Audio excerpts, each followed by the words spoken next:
mentioning how people had to put up with so much, all the way from Fort Erie to Niagara-on-the-Lake, and of course this little area was where all of the military traveled, all of the natives years ago, their travel, the waterway, the first Welland Canal, the ships went up to Lake Erie.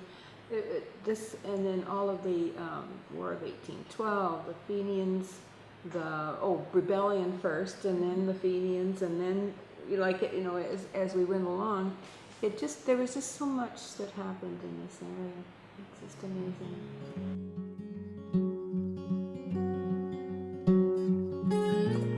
Grew up in the city for 11 years, and then the rest of the time after that moved to the farm, so I guess you could consider yourself a farm kid.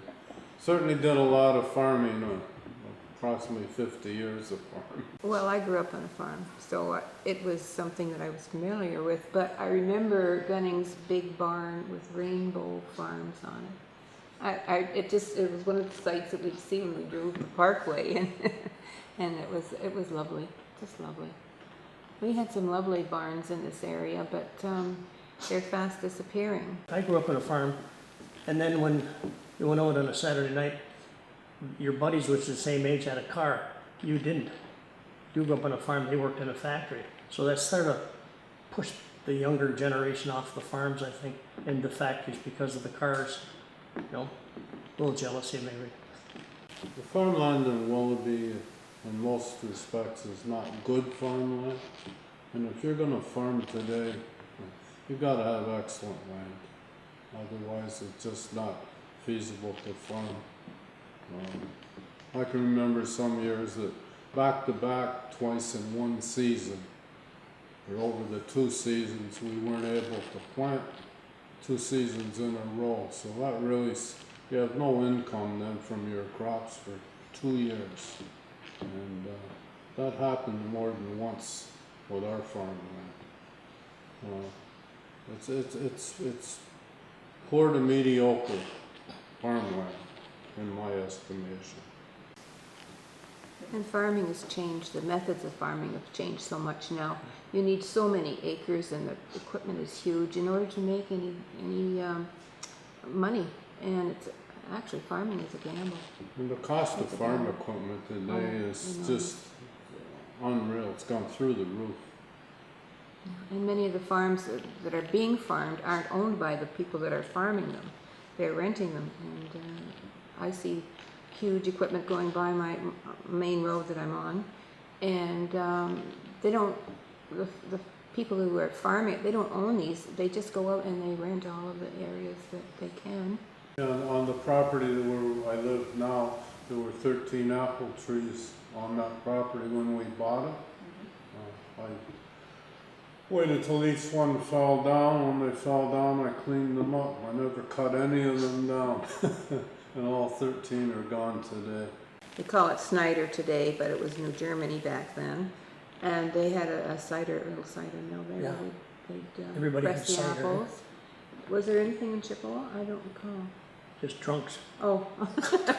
We used to send a lot of apples to the cider mill.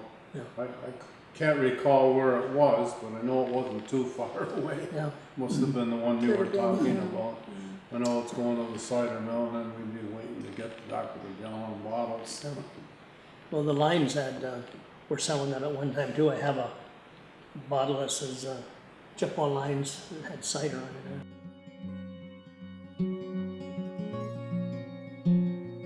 The thing that I remember is that now that we're older, we sit over at Tim Hortons and have coffee. You get reminiscent about different things, about the creek and jumping off the bridge and whatnot.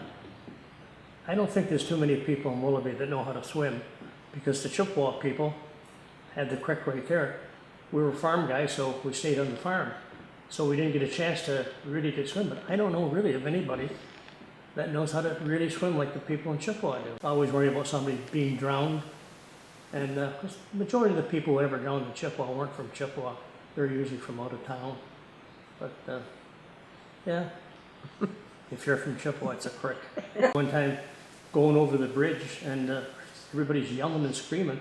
So we turned around the back, and a little boy had walked out into a little diving board. It was a tourist, and he fell and he never come back up. And they found him the next morning. His foot was caught on a tree root.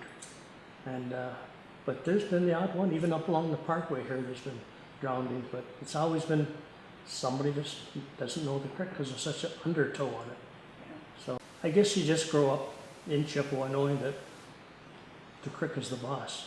I have a lot of people say, well, where'd the word Chippewa come from? Indians. When school season was over and we played baseball, we played baseball out the back here, and then they'd come to our school, see who the champion was of the year, and whatnot. But yeah, I bike it all. Used to bike it from one school to another. I think in my time, I think it was the baseball that sort of brought everybody together. Baseball was the prime sport, basically, and I don't recall that the schools, got together for anything other than we had baseball games with Black Creek and Lions Creek. I don't remember playing baseball with Chippewa. I think it was just sort of Willoughby to Willoughby from schools, 5 to 6 to 7. 2 winters, we used to go out and walk on the ice to school here. We got in trouble for that, and the Board of Education visited home and knocked on the door with their little committee to bring it to my parents' attention.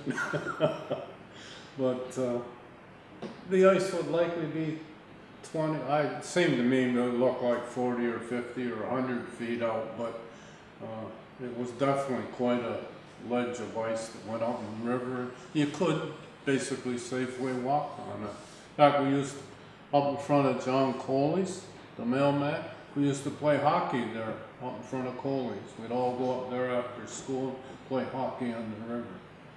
Well, it sure changed.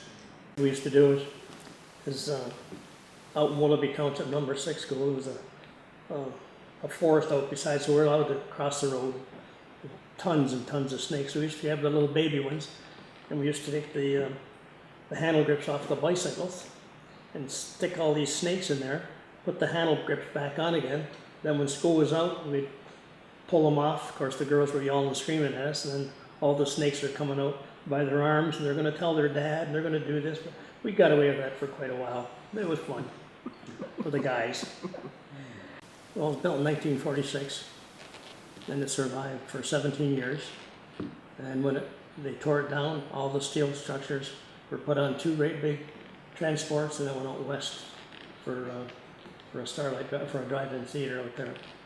But then after that was down, the buildings that were left, they set fire to them to give Willoughby Township the practice of putting those fires out. So. Many times to the Starlight. One thing that sticks out in my mind, and I know it likely happened to most people, is you went home with a speaker by accident. That was common. Forget to take it off the window and put it back in the hanger.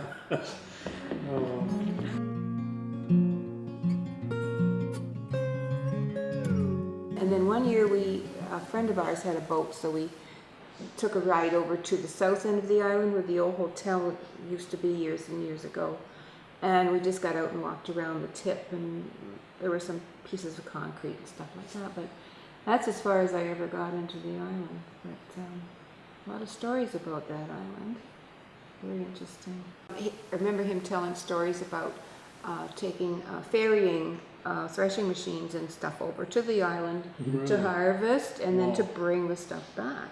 And then Elizabeth Allen's Mother? grandmother wasn't she the midwife that went She- over to the island and helped deliver a baby? Number 1 baby. And they had to take her over by boat. I'm not sure what kind of boat they used, and then you had to go up, because of the current, you had to go up river and then sort of row your way across so that you hit the island. And she went over and delivered the baby. And I think this is mentioned in one of her daughter's reminiscences of Willoughby. Her name was Williams. That's where she sold that property, but it was her grandmother, who was the midwife that delivered, I think, the only baby on Navy Island. Probably. And she was saying that she went all through Willoughby Township and got people's names, where they come from, and how many kids they had. That paper is in this museum somewhere. There's a book that she said that it Yes. tells you who the baby that was born and everything. One time, Navy Island was a proposed site for the United Nations, which ended up in New York. Can you imagine what that would have meant for this community if that had happened?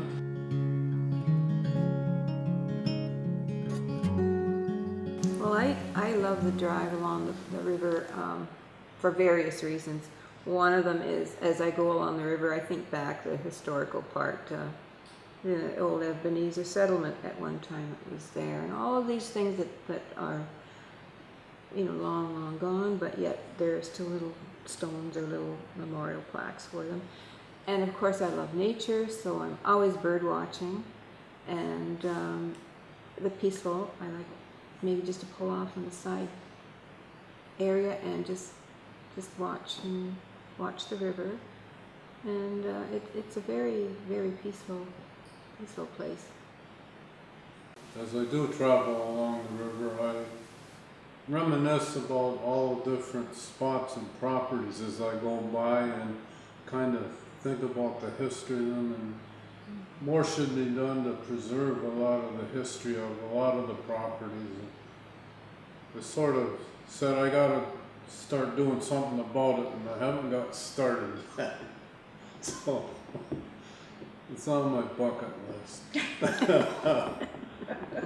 Especially when I pass the battlefield, to think of all the people who suffered. And then when you go up a little bit further, you realize that Navy Island, what a big part it played in Canada. And also, that if I get up towards Fort Erie, I always think of the Negroes that had hard times coming over, especially when they put up those little running man signs up there with the Negroes with their little pack on their back, eh? So there's a lot of scenery, but there's a lot of sadness too, as far as, then you drive by and then you see, well, okay, there's a cemetery here, the cemetery there, and all the hardships that really went into why we're here today, And I don't think our forefathers got enough credit for what they did, because they were the one that did it the most work, eh? But yeah, there's a lot of different things that go through your mind when you're driving. Older people, but you don't. There's so many things on your plate that you forget to ask them, or maybe you're not interested. But now you wish you would, because there's where everything comes from, the memories.